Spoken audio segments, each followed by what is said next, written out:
जाट खिलाड़ी हैं तो कल इन्हीं जाट खिलाड़ियों के जब ये गौरवान्वित करे देश को तब भी तो आप तालियां पीट रहे थे, तब कुछ क्यों नहीं हुआ। आज अगर वो अपनी मांग को लेके बैठे हैं तो आप उनको जाति के चश्मे से देख रहे हो, धर्म के चश्मे से देख रहे हो। जब देश के लिए कोई खेलता है ना तो हम कहीं रहते हो, किसी पार्टी में हो, किसी गांव में रहते हो, किसी जिले प्रदेश में रहते हो, हमारे दिल में एक तमन्ना होती कि हमारे जो राष्ट्र का जो प्रतिनिधित्व करे वो जीते। हमारे लिए कोई चश्मा नहीं होता उस समय। और भारत के जो आबादी है जिनकी संख्या 140 करोड़ से ज्यादा है, चाहे वो हमारे ये इंटरनेशनल खिलाड़ी हो, चाहे और किसी खेल के जो साथी हो, मेरा आज भी मानना है कि जब इंडिया किसी के लिए खेलता है ना क्रिकेट में, तो हमें ये मतलब नहीं होता कि हमारा काम छूट रहा है, हमारा नुकसान हो रहा है, कुछ भी हो रहा है, लेकिन हम दिल और जान लगा के उम्मीद करते हैं कि हम जीत जाएं।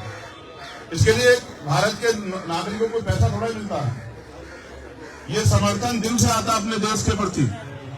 देखो, मैं इनसे भी कहना चाहता हूं, पहले इनसे स्पेशली कहना, ये बहादुर लोग रोते नहीं है, तुम्हारी आंखों के आंसू हमें कमजोर कर रहे हैं। तुम मत रो, तुम आंसू मत बहाओ। तुम्हें क्या लगा था, एक बार कह के देखो कि लोग तुम्हारे लिए सड़कों पे आ जाओ, तुम्हें एहसास भी नहीं होगा।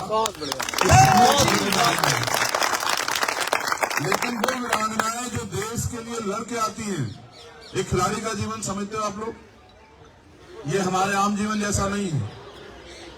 पहली बात, इनका कोई व्यक्तिगत जीवन नहीं है। और जब आपको बहुत सारी चीजें खाने पीने का मन होता है, आराम करने का मन होता है, इन सबको त्यागना पड़ता है। एक दिन में थोड़ा ही बनता खिलाड़ी, उसके लिए उसके परिवार की, उसके क्षेत्र की, उसकी कड़ी मेहनत होती है। धूम तपस्या में तप के आता है वो, तब जाके खिलाड़ी बनता है। और आज उन खिलाड़ियों के आंखों में आंसू, ये तो अच्छा नहीं। इनको जीत जाना चाहिए था, लेकिन बुरा यह है कि ताकतवर लोगों को लगता है कि इनको जीतने नहीं देना। और ये जीत की लड़ाई नहीं, ये न्याय की लड़ाई। आप महसूस करो क्यों सुप्रीम कोर्ट जाना पड़ा। ये तो काम पुलिस का है ना। हेलो, अगर किसी के खिलाफ भी कोई शिकायत आती तो पुलिस FIR करेगी ना। अगर नहीं करेगी तो फिर कानून किस लिए। हम एक लोकतांत्रिक देश में रहते हैं, अनेक पार्टियां हैं, अनेक जाति हैं, अनेक धर्म है, लेकिन लोकतंत्र की खूबसूरती है कि आलोचना भी हो, विरोध भी हो, समर्थन भी हो और संघर्ष भी हो। कोई अच्छा काम कर रहे थे खिलाड़ियों ने बाद में मिल समर्थन किया, कभी विरोध नहीं किया। आज जब वो गलत कर रहे हैं तो उनका विरोध हो रहा है। नैतिकता तो ये कहती है कि जिस व्यक्ति पे आरोप है उसको खुद पर से इस्तीफा देना चाहिए। देखो, मैं वकील भी, और हमने बहुत सारे मामले देखे, बड़े से बड़े मामले। मैं स्पष्ट कर देता हूं, ये लड़ाई किसी जाति के प्रति किसी जाति की नहीं है। दोबारा कह रहा हूं, ये लड़ाई हमारे देश के गौरव, हमारी बहनों की, बच्चियों की, भाइयों की और उन ताकतवर लोगों से है जो नहीं चाहते कि बेटियां देश पे गौरव करें। देखो, यहाँ हरियाणा के ज्यादा लोग मुझे दिख रहे हैं, खाप के सम्मानित लोग भी हैं, हमारे नेतागण भी हैं। अमिताभ ने भी हरियाणा का ही मानना है, बताओ ताली। वही हरियाणा था जहां बेटियों को इतने अवसर नहीं थे। आज का हरियाणा है जहां बेटियों के नाम से हरियाणा की पहचान होती है। मैंने तो देखा, ओलंपिक में बेटियां मेडल लेके आई, सारे बेटे कमजोर पड़ गए, बढ़िया नहीं बढ़े। तब हम खुश हुए, हमने तालियां बजाई, हम सेल्फी खिंचवाने के लिए घूम रहे थे। और मुझे तो इस देश में इतने मजबूत प्रधानमंत्री मैंने देखा, जो टीम हार भी गई उनको उन्होंने फोन किया कि भाई आप घबराना मत। लेकिन आज पता नहीं, पिछले कुछ समय में परिस्थिति बदली। आज वो बेटियां यही बैठी है, उनसे कुछ गज की दूरी पे। आज आवाज नहीं जा रही है, आज आवाज नहीं जा रही है। देखो, पिछले कुछ समय में बहुत कुछ बदला। इस बात पे गहराई से सोचो आप लोग। ये आज की लड़ाई नहीं, जब भी कोई लड़ने के लिए आए, चाहे वो किसान हो, नौजवान हो, कोई भी हो, चाहे किसी जाति का और धर्म का अपने अधिकारों के लिए आ, सरकार ने एजेंडा सेट कर दिया तभी।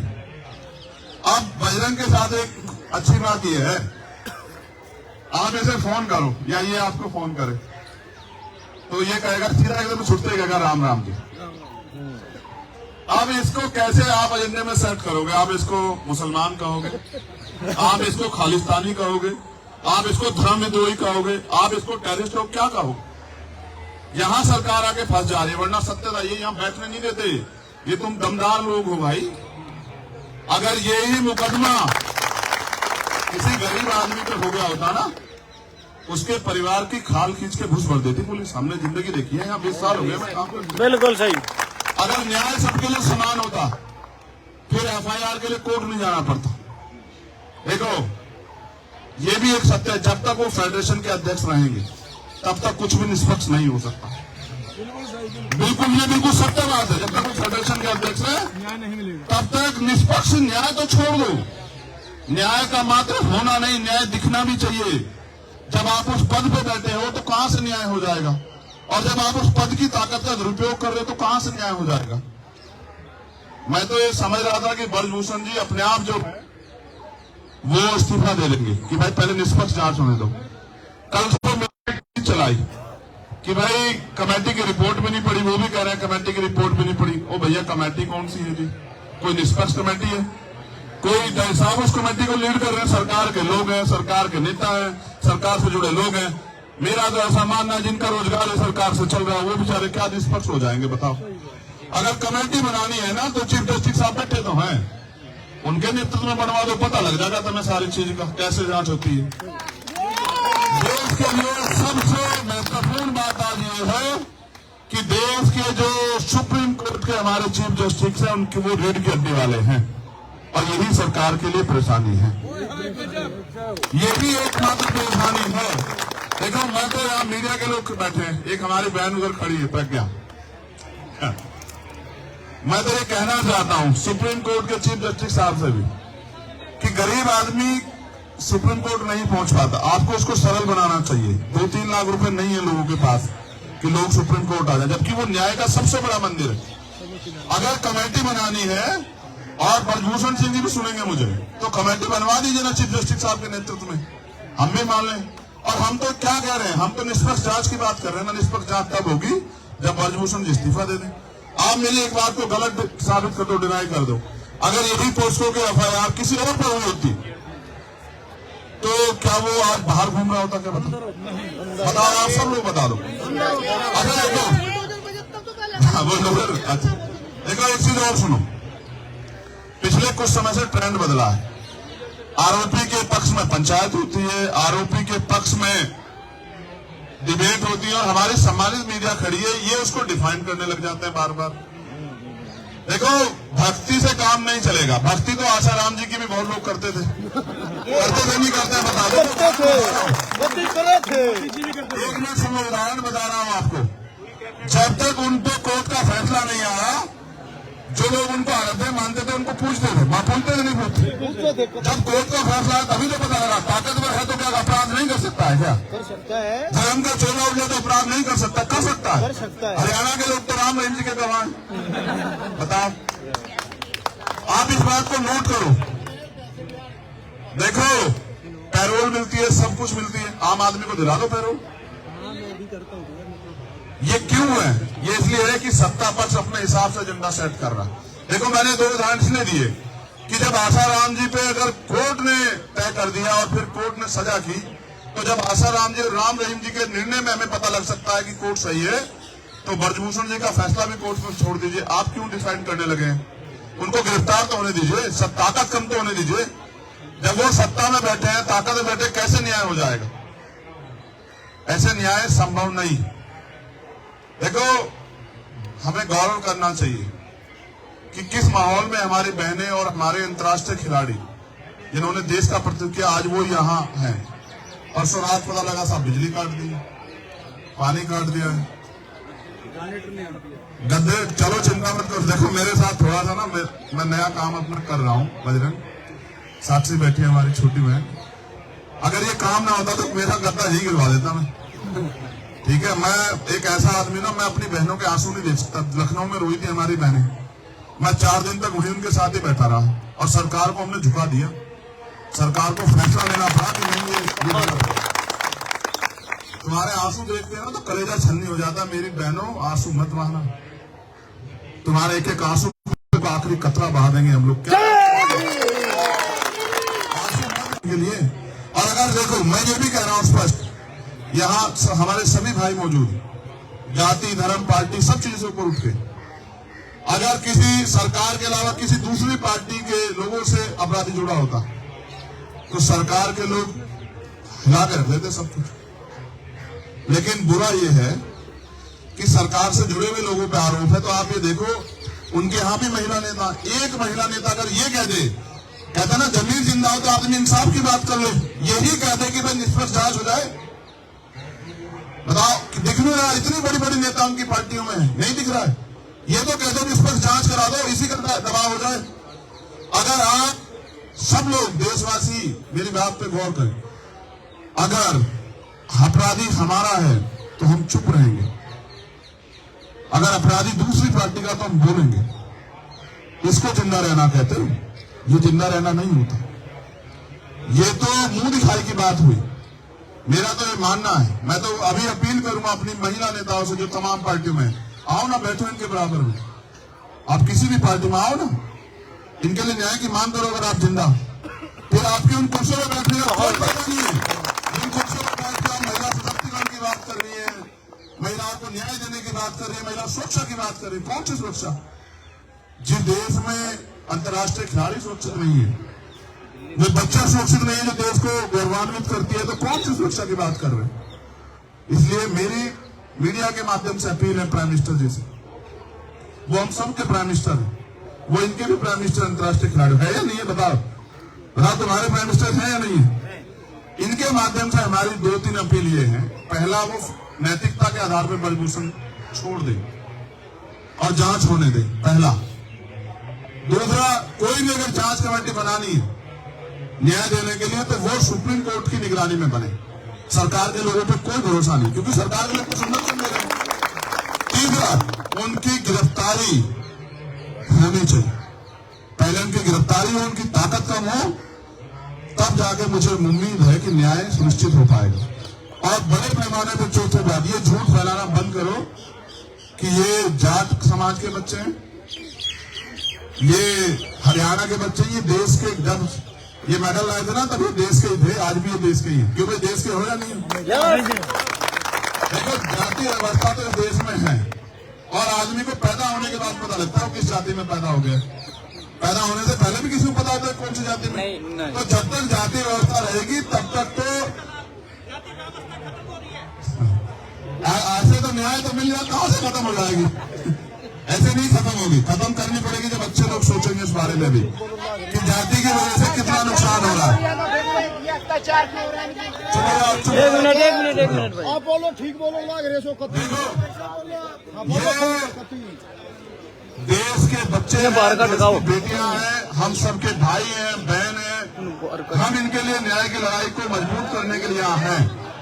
और मेरा जितने भी राजनीतिक दल के लोग हैं उनसे भी अपील है कि जब आप इसके अंदर आ जाओ, इनके प्रेशर के, जहां इनके सम्मान गौरव की लड़ाई चल रही है, तो अपनी पार्टी को वहां छोड़ाओ पीछे। आपके नारे इनके आंदोलन को बदनाम ना कर दे, इस बात का भी ध्यान रखना है आपको, क्योंकि सरकार के लोगों का जिम्मा है, वो किसी भी तरह से आंदोलन को गलत साबित करने के लिए तमाम तरह के प्रयास करेंगे। कोई नारा उनको आदमी आके लगा देगा और वो कहेंगे देखो जी वहां तो ये हो रहा है। यहाँ तरफ एक चीज हो रही है कि देश की वीरांगनाएं, देश का गौरव, देश का युवा, देश का नेतृत्व करता है, जमीन पे बैठ के अपने हक की लड़ाई लड़ रहा है, दिल्ली में बैठ के लड़ रहा है, और देश के हुक्मरान कानों में रुई डाल के चैन से सो रहे हैं। और ये किसी भी मुल्क के लिए अच्छा नहीं। अगर आज हम लोग नहीं खड़े हुए, कल आने वाली पीढ़ियां हमसे सवाल पूछेंगी कि जब वहां विनय, साक्षी, बजरंग और तमाम हमारे भाई बहन वहां बैठे थे, तब आप लोग घर में चैन से कैसे सो रहे थे? बताओ। ये वो देश है जहां बेटियों को पूजा जाता है, जहां उनकी पूजा होती है। उसी देश में इनके आंसुओं का जवाब है क्या सरकार के पास? ताकतवर लोगों के पास जवाब है क्या इनके आंसुओं का? कौन देगा जवाब? मैं बस ये चाहता हूं, हमारी एक ही मांग है कि इनकी मांगों को सरकार सुने। ये लड़ाई सिर्फ एक ही लड़ाई है, न्याय की। और अगर ये इतना विवाद चलता रहेगा आपस में, तो बताओ कैसे आएगा मेडल? आ जाएगा? नहीं आएगा। जब ये मानसिक रूप से डिस्टर्ब रहेंगे तो कैसे आ जाएगा मेडल? और मेडल नहीं आएगा तो फिर क्या करोगे? फिर दूसरे देश वालों को पकड़ के अपने देश का बना लोगे क्या? कहोगे ये भारत का रहने वाला था पहले है? नहीं, ये गलत है। इसलिए इनकी जायज मांगे हैं, इनकी जायज मांगों पे सरकार को अपना रुख स्पष्ट करना चाहिए। और सबसे पहले पुलिस से भी मेरा ये अनुरोध है कि भाई आपको आरोपी को गिरफ्तार करना चाहिए, उसको जेल में डालना चाहिए, और फिर कोर्ट के जरिए, जांच के जरिए जो आए उस पर काम होना चाहिए। और तमाम नेताओं से मेरा ये अनुरोध है जो सरकार में है या सरकार से बाहर है कि वो अगर कुछ नहीं कर सकते सरकार के लोग, तो कम से कम इनके लिए जांच की मांग ही कर दो, या इतना भी नहीं कर पाओगे तो जिंदा रहना सिर्फ एक संत कह के गए कि सिर्फ सांसों का रुकना मौत नहीं होती, जिनका जमीर मर जाता है वो भी मर जाता है। मैंने उदाहरण के तौर पर आपको बताया कि हम मान रहे हैं कि वो सही हो सकते हैं, लेकिन कोर्ट ने तय किया कि हरियाणा के एक संत, जो संत नहीं थे, संत तो दुनिया के लिए जीता है, मानवता के लिए जीता है, लोगों के लिए जीता है, लोगों पे उपकार करता है, जो शोषण करता है वो संत नहीं होता, वो ताकतवर नहीं होता। इसलिए मैं अपनी बहनों से कहूँगा हार ना माने, खड़े हो जाओ, जरा एक बार खड़े हो जाओ, आ जाओ, खड़े हो जाओ, तुम भी खड़े हो जाओ। इनका धन्यवाद करो सब लोग कि ये लोग अपने हक के लिए कर रहे हैं, और लोगों से ताली बजा के धन्यवाद करो। इसका कारण अगर आज हम लोगों ने इनका हौसला नहीं बढ़ा, मैं खाप के लोगों का धन्यवाद देता हूँ जिन्होंने तय किया कि नहीं, न्याय मिलना चाहिए। अगर आज हमने इनका हौसला नहीं बढ़ाया तो कल कोई अपने हक के लिए सड़क पर नहीं आ पाएगा।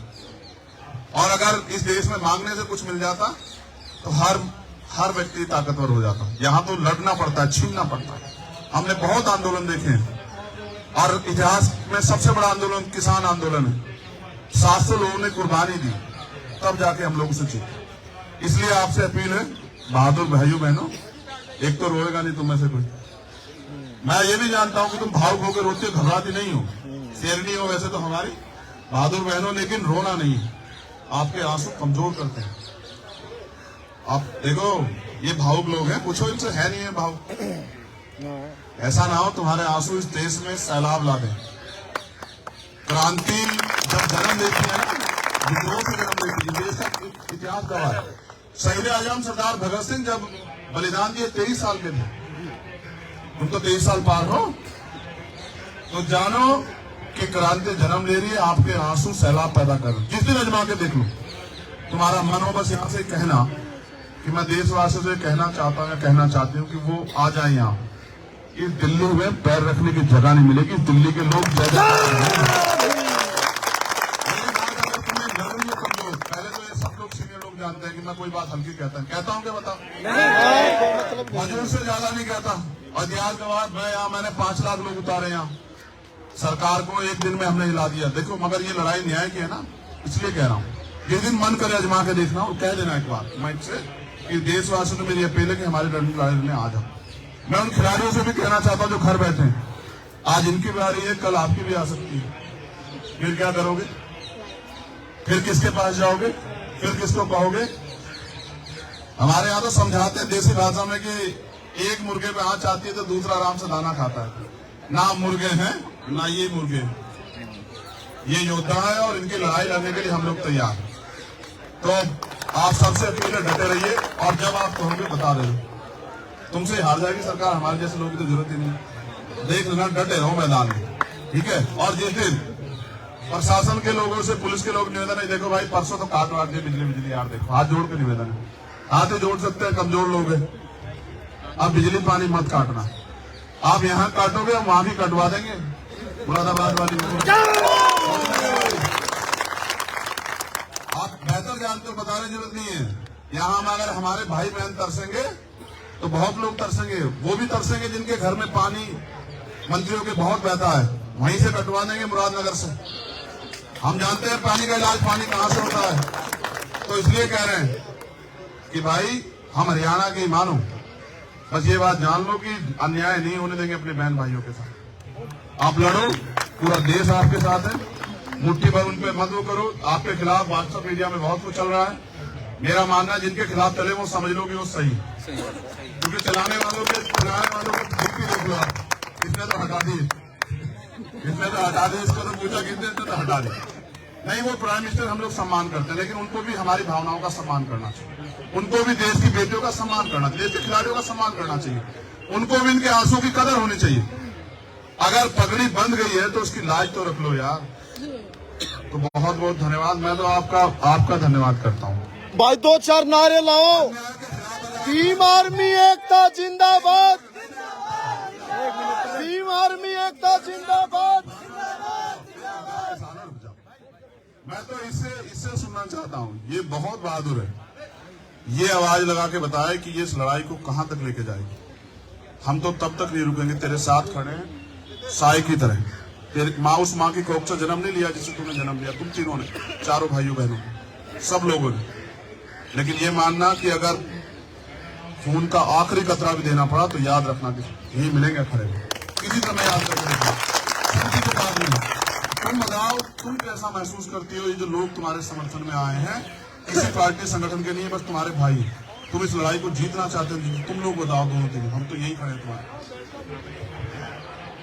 जैसे आपने बताया सर, पहले तो सबसे पहले आपका बहुत बहुत धन्यवाद, और इनका तो और इन सब का तो बहुत बहुत धन्यवाद है। 8वां दिन आज सब लोग डटे हुए हैं, डेली समर्थन में आ रहे हैं, तो बस ऐसे ही साथ बने रहो, और जब तक हमें न्याय नहीं मिल जाता हम यहीं डटे हुए हैं, हम यहीं डटे रहेंगे।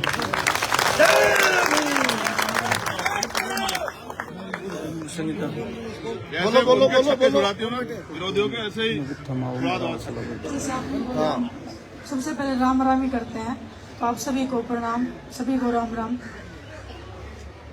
वही है कि अन्याय की लड़ाई है, अन्याय जीतना चाहता है, लेकिन हम न्याय के साथ उठना चाहते हैं यहाँ से।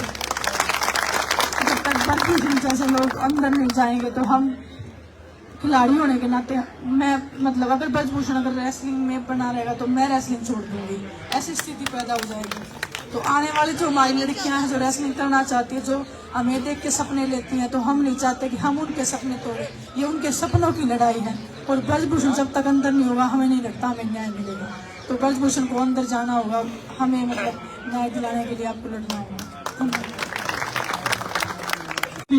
सभी देशों की भारत की बेटियां आई है, और जब तक न्याय नहीं मिलेगा हम साथ में खड़े हैं, डटे हैं, और हर कुर्बानी देने के लिए तैयार है। और मैं भाई का भी यहाँ पे आए हैं हौसला देने के लिए, धन्यवाद तो नहीं बोलूँगा भाई, क्योंकि आप भाई ने भी बता दिया कि फैमिली में कोई धन्यवाद नहीं होता, अपनों का कोई धन्यवाद नहीं होता।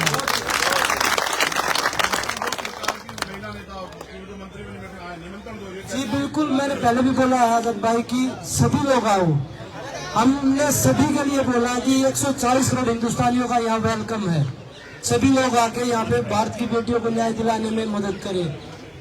आर्मी की सारी महिला आपके साथ है, ये सारी एक आर्मी है, ये सारी आर्मी है, पूरा देश एक आर्मी है, और आप लोगों का सपोर्ट देख के और मजबूती के साथ आगे बढ़ रहे हैं, और इतना हौसला आप लोग हमें दे रहे हैं कि ये लड़ाई आगे लड़ते रहिए, हम आप लोगों के साथ हैं। बजरंग भाई राजस्थान से भी आए हैं जी, पूरे देश से आए हैं, तो मैं आप सभी का दिल से धन्यवाद करता हूँ कि आप लोग यहाँ पे आए हो और हमें हौसला दे रहे हो, तो आप सभी का धन्यवाद। और आजाद भाई आपका भी बहुत बहुत धन्यवाद यहाँ पे आने के लिए। ये धन्यवाद करते ही सारा भाईचारा लड़ाई कमजोर पड़ जाती है। देखो, हमने तय किया यही वो करके, बैठ जाओ आराम से, वापस बैठ जाओ, कि इस लड़ाई को हम जमीन पे लेके जाएंगे। अब ग्राम स्तर पे, ब्लॉक स्तर पे, विधानसभा जिला स्तर पे हम लोग इस पे चर्चा और वहां ज्ञापन दिलाएंगे। अब ये जरूरी है, क्योंकि सरकार को समझ आना चाहिए, सेंटिमेंट तो वहां भी, वो भी लोग चाहते हैं, वो यहाँ नहीं आ पा रहे हैं, लेकिन वो भी लोग चाहते हैं। मैं अपनी बहनों से और भाई से ये वादा करता हूँ कि अगले 3 दिन के अंदर हम इस आंदोलन को गांव में ले जाएंगे। आप देख लेना, हम पे बहुत बड़ा संगठन है, बहुत बड़े, बहुत बड़े। जो लोग आपसे बात नहीं कर रहे हैं, मैं लिख के देता हूँ, वो आपको रात के घेरे में मिलने भी आएंगे और आपको फोन भी करेंगे, जो लोग आपसे बात नहीं कर रहे। ये जनता है, जब जनता खड़ी होती है ना, बड़े बड़े तानाशाह के चूल्हे हिल जाती हैं। ये तो छोटे से लोग हैं जिनके साथ इस बार लड़ाई है। इस देश ने तो वो समय भी देखा जब अंग्रेजों से लड़ाई हुई, उनके दांत खट्टे कर दिए, और हमारी बहनों ने तो विदेश में जाके दांत खट्टे किए, सम्मान दिला के लाई। इनके भाई इस लड़ाई को जमीन पर लड़े। बहुत बहुत धन्यवाद।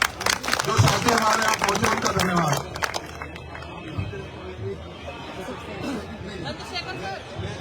चंद्रशेखर जी की सुन के स्पेशल आया हूँ। सभी पॉलिटिशियन ध्यान दें, ये भी ऐसे ही मान सम्मान के शब्द बोल रहे हैं, किसी के प्रति यहाँ से गालियां और बदतमीजी से बोलते हैं, वो हमें अच्छा नहीं लगता। और बार बार कहते हुए मैं रावण जी का स्पेशल भाषण सुनने को आया हूँ वहाँ पे। वैसे मैं अभी तक नहीं आया था किसी के पास भी, पर मुझे अच्छा फील हुआ कि हम नेता हैं, लेकिन नागरिक अच्छे नागरिक पहले हैं। जो भी नेता हैं वो नेतागिरी, जैसे यहाँ पे सरकार को उसका बहिष्कार करना है, उनका कुछ भी करना, उनका देश कुछ भी बोलो, पर गालियां कार बदतमीजी का 2-3 चीजों का हम विशेष ध्यान रखना चाह रहे हैं। हमारे बच्चे कह रहे हैं, और मीडिया की कुछ मजबूरियां हैं, उनको गोदी मीडिया इस टाइप की कोई भी बदतमीजी, वो भी हम रिक्वेस्ट कर रहे हैं आप लोगों से वो ना बोलो। हम कह रहे हैं भाई सबको पता है, हमारे साथी भी कितने नहीं आ पाते, मजबूर होते हैं कई जगह, पर हम उनको ये क्यों दिखाएं? हम गलत आदमी को उनको दूसरी भाषा से ही बोला जा सकता है। बदतमीजी की, गाली गलौज की आप प्राइम मिनिस्टर को भी देते हैं, सरकारों को भी देते हो, आप अपने स्टेज में जो मर्जी दो। हमारा स्पोर्ट्स डिसिप्लिन स्पोर्ट्स है। हम टाइम के 1 मिनट लेट होते ही बच्चे को कह देते कल आना, भाग जाए यहाँ से। तो हमारी भाषा भी मर्यादा गैर मर्यादा रहेगी, और हमें बिना संविधान पढ़े हुए कोई भी बता दे हमने कोई संविधान तोड़ा होता, क्योंकि हमने कभी नहीं पढ़ा।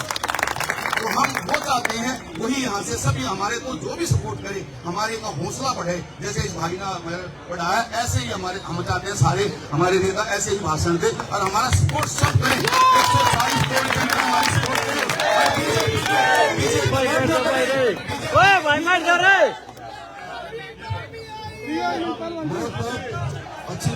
भाई बैठे एक साइड में भाई।